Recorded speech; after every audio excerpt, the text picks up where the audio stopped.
નમસ્કાર દર્શક મિત્રો, જી ટીવી ગુજરાતી ન્યૂઝમાં આપનું હાર્દિક સ્વાગત છે। હવે જોઈશું સમાચાર વિગતવાર। સાર્વજનિક કેળવણી મંડળ સંચાલિત સાર્વજનિક પ્રાથમિક શાળામાં અંગ્રેજી પ્રદર્શનનું આયોજન કરવામાં આવ્યું, જેમાં 100 જેટલા વિદ્યાર્થીઓએ ભાગ લીધો।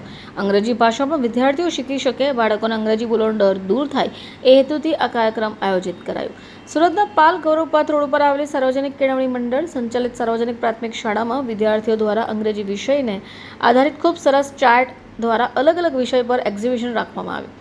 ધોરણ 1 થી લઈને 8ના કુલ 100 જેટલા વિદ્યાર્થીઓ એક્ઝિબિશનમાં ભાગ લીધો।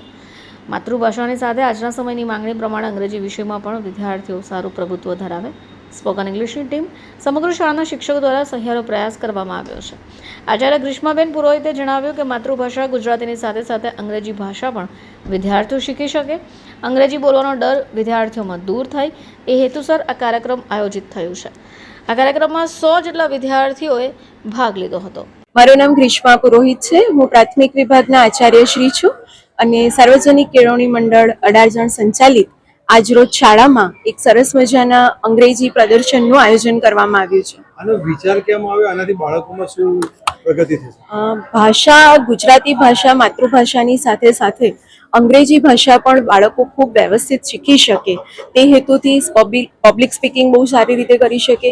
એ બાળકોમાં જે ડર છે અંગ્રેજી બોલીશ કેવી રીતે એ ડર પણ ના રહે તે હેતુથી અમે લોકોએ આ પ્રોગ્રામનું આયોજન કર્યું છે। કેટલા દિવસની મહેનત, કેટલા બાળકોએ ભાગ લીધો?